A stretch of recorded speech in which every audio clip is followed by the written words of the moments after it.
D'abord, je salue à distance notre invité, Piotr Tolstoï. Bonsoir. Vous êtes vice-président de la Douma. Merci beaucoup de nous accorder quelques minutes ce soir sur BFM TV. Je salue aussi Elsa Vidal, rédactrice en chef de la rédaction en langue russe de RFI. Bonsoir Elsa.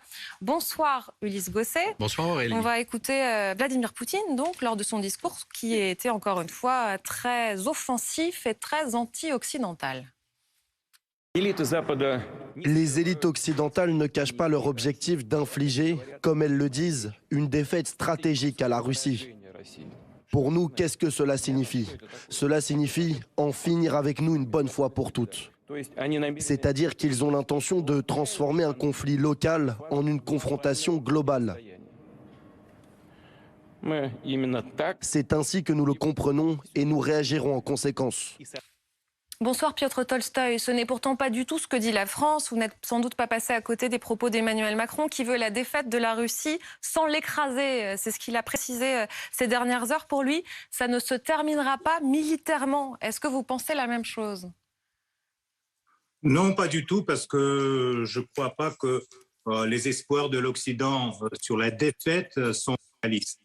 En fait, ça a été répété aujourd'hui par le président américain en Pologne, que la défaite de la Russie est inévitable. Moi, je pense le contraire. Je pense que la victoire de la Russie en Ukraine est inévitable et qu'aujourd'hui, l'Occident a fait une erreur grave en amenant en Ukraine des nouveaux armes pour en fait prolonger ce conflit.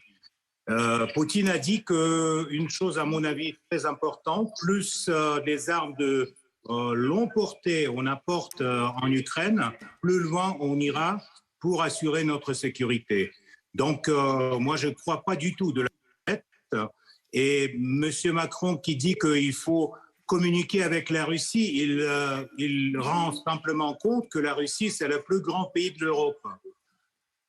Et sans communiquer avec la Russie, sans assurer la sécurité qui doit être indivisible, comme aujourd'hui a souligné Poutine, on ne pourrait plus cohabiter sur ce continent. Donc, tôt ou tard, on va discuter ça. Peut-être après Piotr Tolstoï, vous venez de dire plus des armes de longue portée seront livrées à l'Ukraine, plus loin nous irons. Ça veut dire quoi? Vous voulez dire quoi? C'est la citation directe de notre président qui aujourd'hui a dit cette phrase. J'ai dit d'ailleurs il y a quelques semaines.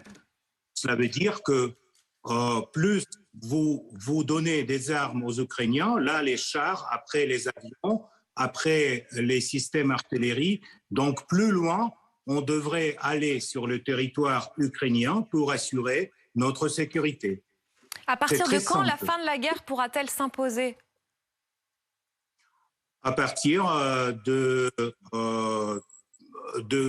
la dénification et démilitarisation de l'Ukraine. Quand le pouvoir ukrainien envahir toute l'Ukraine reconnaît... C'est une victoire militaire forcément? Cela veut dire que l'Ukraine devient un pays neutre et jamais ne va envisager l'entrée à l'OTAN. Mais j'essaie quand même toujours de comprendre cette expression sur plus vous continuez à livrer des armes de longue portée à l'Ukraine, plus loin nous irons. Ça veut dire quoi? Vous pensez vraiment être en guerre contre nous? Vous êtes en guerre contre les Occidentaux? Mais non, c'est pas nous. C'est vous qui êtes en guerre contre la Russie. C'est vous qui avez installé 12 000 sanctions contre mon pays. C'est vous qui menez une guerre économique contre la Russie. Et c'est vous qui soutenez aujourd'hui les Ukrainiens avec l'armement, au lieu de leur donner la possibilité de négocier avec les Russes. L'Occident, aujourd'hui, il met de l'huile dans le feu.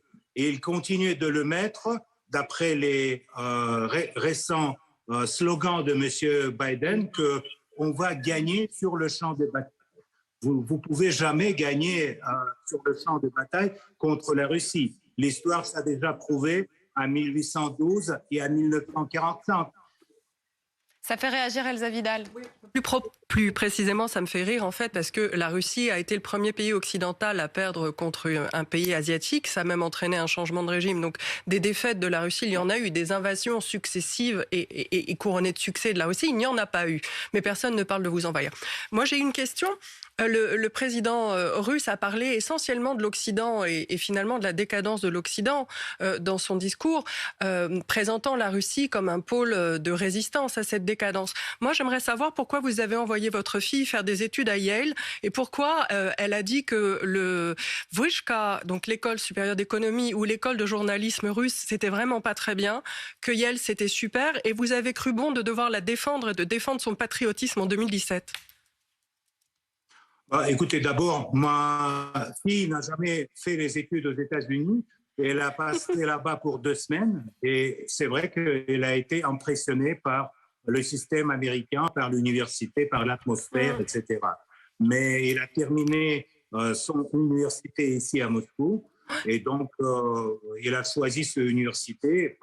Évidemment, ce n'était pas Vyshka parce que Vyshka, c'est une université connue par ces visions libérales et néocoloniales qui existaient en Russie après la fin de la guerre froide, les derniers temps, et qui n'existeront plus. Et vous expliquez comment le fait que la plupart des héritiers des personnes qui dirigent la Russie aujourd'hui ont étudié, parfois travaillent, se sont mariés, ont eu des nationalités autres que la Russie. Moi, j'ai du mal à rendre ça compatible avec le patriotisme qui est attendu des élites. Et en fait, j'aimerais savoir aussi si vous avez un exemple à me citer de personnalités étrangères qui soient venues mettre ses enfants à l'école en Russie, étant donné l'attractivité que représente la Russie comme pôle de défense de la civilisation occidentale. Écoutez, Elsa, ça c'est une question. Moi, je ne suis pas au tribunal pour répondre qui a quelle nationalité. Nous vivons dans le monde ouvert et les citoyens russes ont déjà beaucoup voyagé. Ils ont pu choisir les universités pour ces enfants, mais ces enfants, ils rentrent en Russie, utilisent l'expérience qu'ils ont reçue en Occident pour le bien de la Russie. Ça, c'est la première chose. Donc cette expérience a servi à quelque chose. Vous êtes en train de le dire, vous venez de le dire. Cette expérience a servi à quelque chose. Si vous pouvez écouter, c'est ce que je dis, je serai reconnaissant. Et vous parlez très bien français d'ailleurs. La deuxième chose, Elsa, c'est que beaucoup des Français, beaucoup des Occidentaux, notamment beaucoup des citoyens des États-Unis, aujourd'hui, arrivent en Russie pour sauver leurs enfants de l'éducation qui aujourd'hui domine en Occident. L'éducation de valeurs LGBT, de favorisation des pervers, etc. Ça, vous devez connaître. Je peux vous citer les chiffres. Il y en a plus de 10 000 demandes par an. Et donc, la civilisation russe est assez attirante, malheureusement, pour vous. Parce que, en fait, nous gardons les traditions européennes sur le continent, contrairement à vous. Et donc, si vous voulez défendre l'Occident en faisant les espèces de questions sur... Mais quand même, Piotr Tolstoï, excusez-moi, mais vous êtes en train de dire qu'on est décadent et en même temps, vous parlez si bien notre langue. Ça veut dire qu'à un moment, vous l'avez bien aimé, notre culture, non ? Écoutez, moi, j'aimerais bien que vous parlez russe mieux que moi français. Je n'ai pas parlé français depuis 25 ans, mais c'est vrai que à un moment, j'ai fait mes études en France et j'ai travaillé dans les médias français. Pourquoi l'avez-vous fait ? Mais parce que ça m'intéressait, parce que c'était une période intéressante pour moi et parce que j'ai beaucoup des amis français, j'ai une partie de famille en France. Vous les avez gardés, ces amis ? Pourquoi vous me posez une question comme si vous parliez avec un ours blanc au pôle Nord ?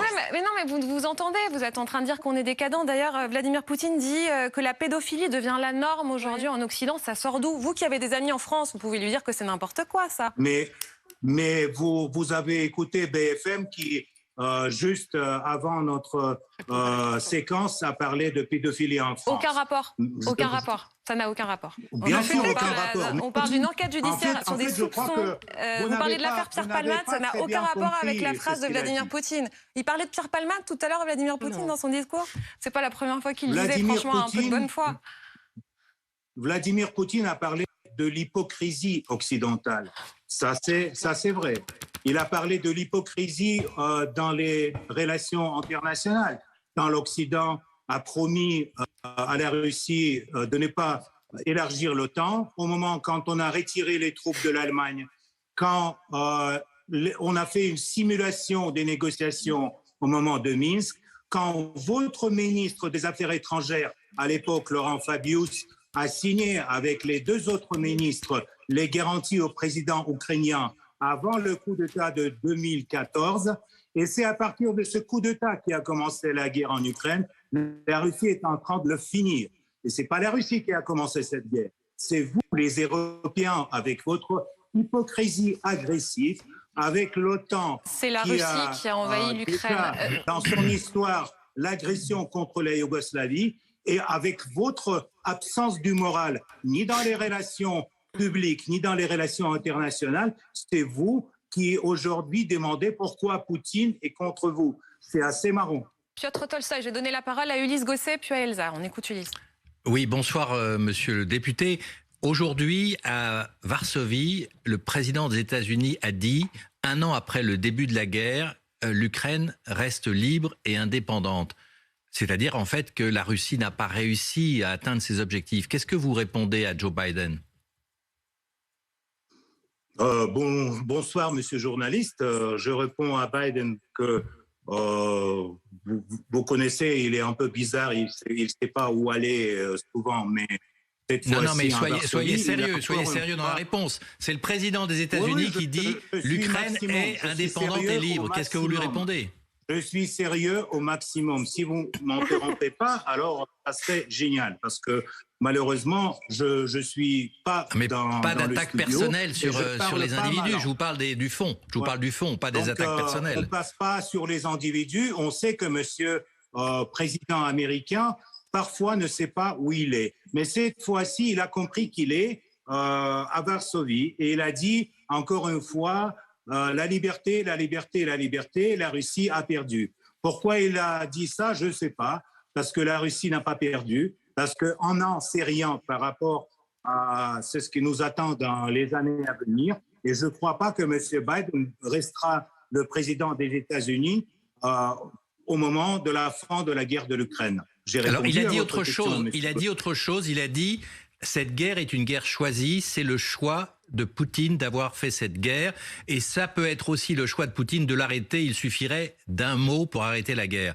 Qu'est-ce que vous dites à cela? C'est encore un exemple de l'hypocrisie des Américains, parce que c'est eux qui ont élargi l'OTAN, c'est eux qui ont refusé les négociations sur la sécurité de la Russie, et c'est eux qui ont essayé de transformer l'Ukraine à une anti-Russie en emmenant là-bas les armes, etc. Donc on verra bien comment va finir cette guerre. Je répète que je ne suis pas du tout d'accord avec l'analyse américaine et je regrette que les Européens, notamment les Français, répètent les narratifs américains avec tel respect que vous le faites. Elsa ? Oui, en 2016, le président Poutine avait demandé aux élites de rapatrier leurs enfants et leurs fonds de l'étranger. Quand il a décidé du lancement de la guerre en février dernier, il a parlé de ceux qui étaient en Russie, mais dans leur tête à l'étranger. Aujourd'hui encore, il a dû demander aux entrepreneurs russes de mettre un terme à l'offshoreisation de la société russe. Encore une fois, si le modèle russe et la société russe sont si attractifs, pourquoi les élites cachent, puisqu'on parle de l'hypocrisie de l'Occident, pourquoi les élites cachent-elles leur fortune à l'étranger? Pourquoi elles ont des enfants qui vont à l'étranger? Pourquoi, encore une fois, elles passent leurs vacances à l'étranger? Pourquoi Dmitri Peskov passe ses vacances à Taormine? Pourquoi les enfants Lavrov ont étudié aux États-Unis? Pourquoi le fils de Matvienko a étudié au Massachusetts et non pas en Russie? Et pourquoi Madeleine Albright je crois que ça vous vraiment excite, Elsa, le fait que les Russes sont partout dans le monde. Faites gaffe parce qu'ils sont aux États-Unis, ils sont en Australie, en Nouvelle-Zélande, mais aussi en France. Merci pour les menaces. S'il vous plaît, je voulais qu'on s'arrête sur, je sais pas, oui, il vous a directement menacé, hein, c'est ça? Faites gaffe, les Russes sont partout. Faites gaffe, ah oui, c'est ça. Bon, c'était ça l'expression. Je voulais aussi qu'on parle de la menace nucléaire, puisque c'est notre enquête à avoir dans quelques secondes sur BFM TV. Et si Vladimir Poutine utilisait l'arme nucléaire, le 19 octobre dernier, vous étiez notre invité et vous disiez « on est loin de la guerre nucléaire ». Est-ce que vous dites la même chose aujourd'hui? Mais bien sûr, nous sommes loin de la guerre nucléaire. Et le traité sur les armes stratégiques offensives qui a été suspendu aujourd'hui par le président Poutine n'a rien à voir avec les armes nucléaires. C'est encore un exemple de l'hypocrisie occidentale qui compte les missiles. C'est un traité qui limite le nombre d'ogives pour les États-Unis et pour la Russie. Sortir de ce traité, est-ce que ce n'est pas risquer l'escalade, au contraire? Non, déjà l'escalade est là. Les relations entre l'Occident et la Russie sont très mauvais. Donc, à mon avis, même la situation dans laquelle ce traité a été signé ne se répétera pas. Et donc, aujourd'hui, il faudra des nouvelles négociations sur la sécurité nucléaire. Mais ces négociations pourront avoir lieu seulement après notre victoire. Monsieur Tolstoï, est-ce que vous n'êtes pas un peu déçu par le discours de Vladimir Poutine? Parce qu'au fond, il n'a pratiquement rien annoncé de nouveau. Il n'a pas donné véritablement les objectifs de cette guerre en Ukraine. Il n'a pas vraiment donné de bilan de cette guerre en Ukraine. On ne sait toujours pas combien de morts, alors que l'on dit qu'il y a plus de 100 000 morts côté ukrainien et côté russe. Ça fait beaucoup et il n'en parle pas. Au fond, a-t-il dit quelque chose de nouveau? Et puis, une autre question quand même. Il n'a pas du tout parlé de Wagner, de Prigojine, qui pourtant joue un rôle essentiel dans la guerre. Il ne l'a même pas cité. Ça veut dire que Prigojine est, je dirais, en position de faiblesse ou il va être écarté bientôt? Merci Ulysse. Donc, trois choses qu'il faut quand même retenir du discours de Poutine aujourd'hui et qui sont très importants à mon avis. Il a dit encore une fois que la Russie, c'est une civilisation à part et que personne n'a droit de donner des leçons à la Russie. Il a dit encore une fois que la sécurité dans le monde entier est indivisible et on ne peut pas construire la sécurité européenne ou la sécurité de l'OTAN sans la Russie. Et il a dit encore une fois que plus on aide aux Ukrainiens par l'armée à l'emporter, plus loin devrait aller l'armée russe. Qui concerne Yevgeny Prigojine, qui vous plaît beaucoup parce que je remarque que vous êtes intéressé de Wagner.